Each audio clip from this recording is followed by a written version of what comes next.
அவன் தண்ணீர்ல போட்ட உடனே அந்த மாறாவின் கசந்த நீர் என்ன வச்சு மதுரமான நீர் ஆயிடுச்சு. அல்லேலூயா. என்னவா நீரானது?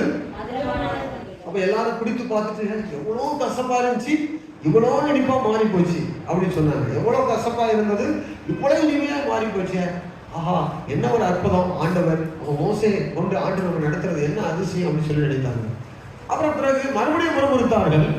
மறுபடியும் முறுமுறுக்கின்ற போது தண்ணீர் என்று சொன்ன போது ஆண்டவர் ஒரு கற்பாறையை காட்டி அந்த கற்பாறையை பேச அடின்னு சொன்னார். அடித்த போது தண்ணீர் வந்துச்சு. அந்த தண்ணியை ஜனங்கள் குடித்தார்கள். சரித்திரத்தில் என்ன சொல்லப்படுதுன்னா, வனாந்திரத்துல எந்த பாறையும் கிடையாது. வனாந்திரத்துல என்ன கிடையாது? ஒரே ஒரு பாறை இருந்ததாம். அந்த பாறையை அடித்த போது தண்ணீர் வந்ததாம்.